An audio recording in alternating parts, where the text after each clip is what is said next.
We'll start this. See how it is. See what I think of this little prince guy. Once when I was 6 years old, I saw a magnificent picture in a book called The True Stories from Nature about the primeval forest. It was a picture of a boa constrictor in the act of swallowing an animal. Here's a copy of the drawing.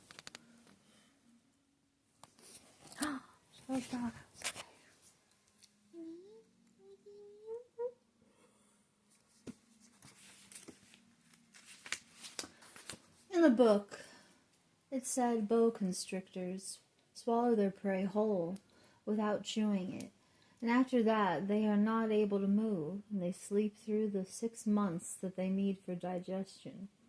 I pondered deeply then over the adventures of the jungle, and after some work with a colored pencil I succeeded in making my first drawing.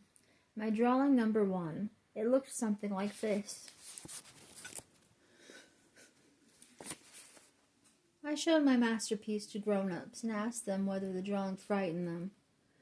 But they answered, frightened? Why should anyone be frightened by a hat?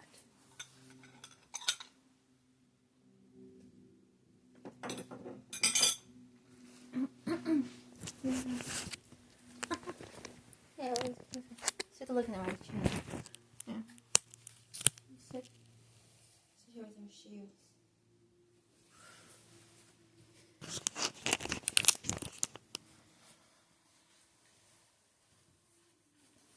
Why should anyone be frightened of a hat?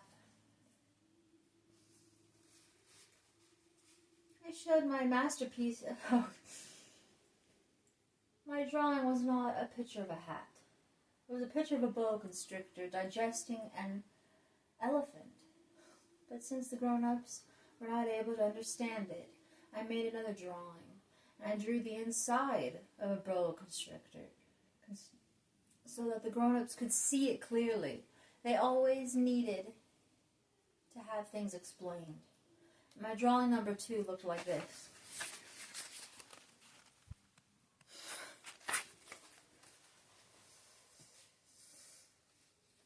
The grown-up's response this time was to advise me to lay aside my drawings of boa constrictors, whether from the inside or the outside, and devote myself instead to geography, history, arithmetic, and grammar. That is why, at the age of 6, I gave up what might have been a magnificent career as a painter. I had been disheartened by the failure of my drawing number 1 and my drawing number 2. The grown-ups never understood anything by themselves, and it is tiresome for children to be always and forever explaining things to them. It's tiresome. So then I chose another profession, and I learned to pilot airplanes. And I've flown a little over all parts of the world, and it is true that geography has been very useful to me at a glance.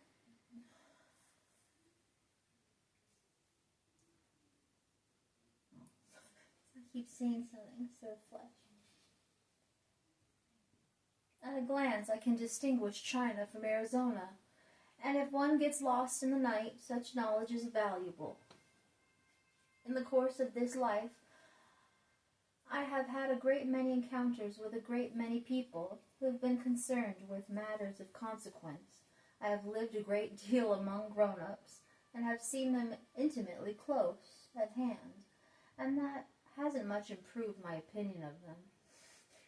Whether I met one of them who seemed to me at all clear-sighted, I tried the experiment of showing him my drawing number 1, which I have always kept.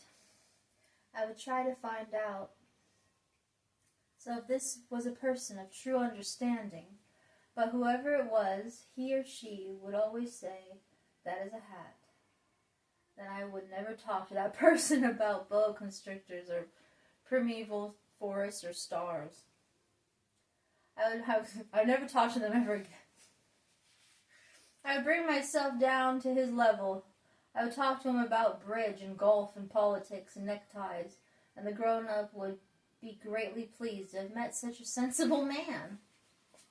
So I lived my life alone, without anyone that I could really talk to, until I had an accident with my plane in the desert of Sahara 6 years ago. Something was broken in my engine, and as I had with me neither a mechanic nor any passengers, I set myself to attempt the difficult repairs all alone. It was a question of life or death for me. I had scarcely enough drinking water to last a week. The first night, then, I went to sleep on the sand, 1,000 miles from any human habitation. I was more isolated than a shipwrecked sailor on a raft in the middle of the ocean.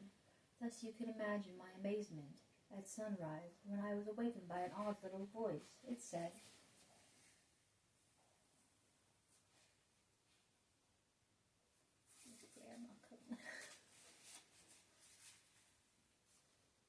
"If you please, draw me a sheep." "What?" "Draw me a sheep." I jumped to my feet, completely thunderstruck. I blinked my eyes hard.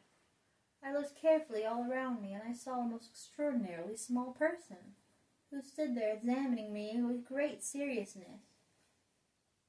Here you may see the best portrait that later I was able to make of him.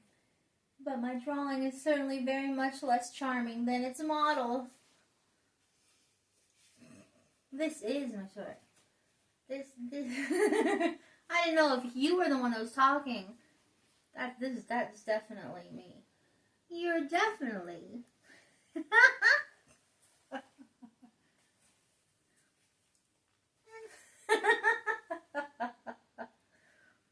Much less charming than its model. That, however, is not my fault.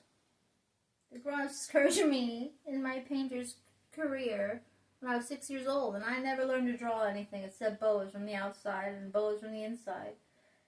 And now I stared at this sudden apparition with my eyes fairly starting out of my head in astonishment. Remember, I had crashed in the desert 1,000 miles from any inhabited region, and yet my little man seemed neither to be straying uncertainly among the sands, nor to be fainting from fatigue or hunger or thirst or fear. Nothing about him gave any suggestion of a child lost in the middle of the desert. He knows what he's doing, 1,000 miles away from human habitation. When at last I was able to speak, I said to him, "But what are you doing here?" And in answer he repeated very slowly, as if he were speaking a matter of great consequences, "If you please, draw me a sheep." When a mystery is too overpowering, one dare not disobey. Absurd as it might seem to me, 1,000 miles from any human habitation, and in danger of death, I took out my pocket, a sheet of paper, and my fountain pen. But then I remembered how my studies had been concentrated on geography, history, arithmetic, and grammar, and I told the little chap, a little crossly too, that I did not know how to draw. And he answered me, "That doesn't matter, draw me a sheep." But I had never drawn a sheep, so I drew for him one of the 2 pictures I had drawn so often, and it was that of a boa constrictor from the outside, and I was astounded to hear the little fellow greet it with, No. I do not want an elephant inside a boa constrictor. A boa constrictor is a very dangerous creature. An elephant is very cumbersome. Where I live, everything is very small. What I need is a sheep. Draw me a sheep." So then I made a drawing. He looked at it carefully, and he said, "No, this sheep is already very sickly. Make me another one." So I made another drawing. My friend smiled gently and indulgently.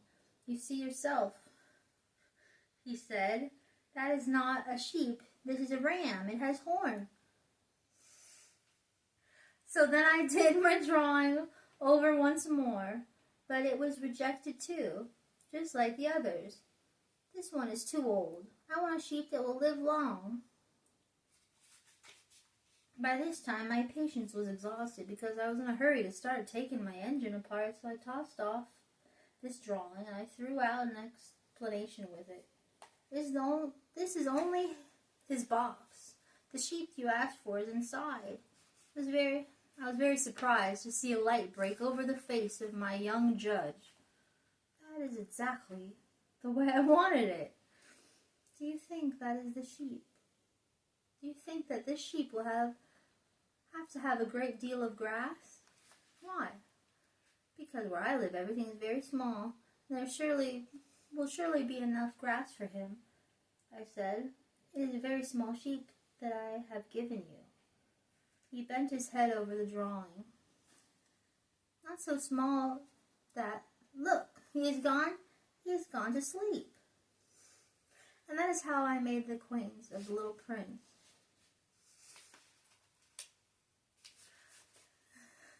It took me a long time to learn where he came from. The little prince who asked me so many questions never seemed to hear the ones I asked. Never seemed to hear the ones I asked him. It was from words dropped by chance that, little by little, everything was revealed to me. First time he saw my airplane, for instance. I shall not draw on my airplane. That would be much too complicated for me. He asked me, "What is that object?" "That's not an object. It flies. It's an airplane. It's my airplane." I was proud to have him learn that I could fly. He cried out then, "What? You dropped down from the sky?" "Yes, I answered modestly. "Oh, that is funny." And the little prince broke into a lovely peal of laughter, which irritated me very much. I like my misfortunes to be taken seriously. And then he added, "So you too come from the sky? Which is your planet?" At that moment I caught a gleam of light in the impenetrable mystery of this presence, and I demanded abruptly, "You come from another planet?" But he did not reply. He tossed his head gently without taking his eyes from my plane. "It is true that on that you can't have come from very far away," and he sank into a reverie, which lasted a long time, and then taking my sheep out of his pocket, he buried himself in the contemplation of his treasure. You can imagine how my curiosity was aroused by this half-confidence about the other planet. I made a great effort, therefore, to find out more on this subject. "My little man, where do you come from? What is this where I live, of which you speak? Where do you want to take your sheep?" After reflective silence, he answered, "The thing that is so good about the box you have given me is that at night he can use it as his house." He can use it as his house. "Isn't that cute?" "That is so. And if you are good, I will give you a string too, so you can tie him during the day, and a post to tie him to." But the little prince seemed shocked by this offer. "Tie him? What a queer idea!" "But if you don't tie him," I said, "he will wander off somewhere and get lost." My friend broke into another peal of laughter. "But where do you think he will go?" "Anywhere. Straight ahead of him." Then the little prince said earnestly, "That doesn't matter. Where I live everything is so small." And with perhaps a hint of sadness, he added, "Straight ahead of him, nobody can go very far." Oh, look at him. That's why he lived in a little... Doesn't matter. He lives right there as far as they could go.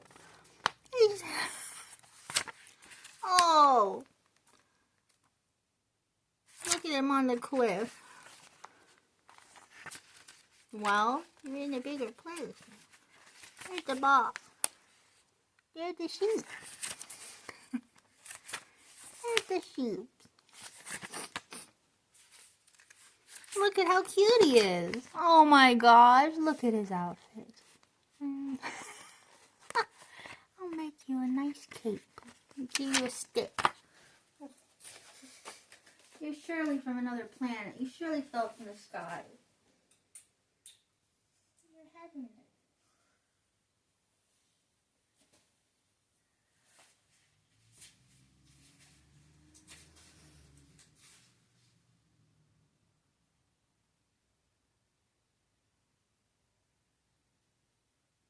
thus learned a second fact of great importance, that this was that the planet the little prince came from was scarcely any larger than a house.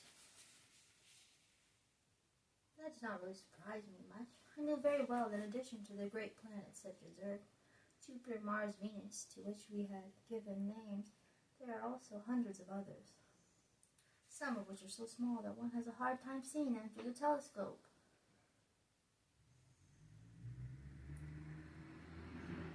When an astronomer discovers one of these, he does not give it a name, only a number. He might call it, for example, Asteroid 325. It appears to reason to believe that the planet from which the little prince came from is an asteroid known as B612. The asteroid only has been seen through the telescope. That was by a Turkish astronomer in 1909. On making its discovery, the astronomer had presented it to the International Astronomical Congress in a great demonstration, but he was in Turkish costume, and so nobody would believe what he said. That must be an old-fashioned thing. Grown-ups are like that.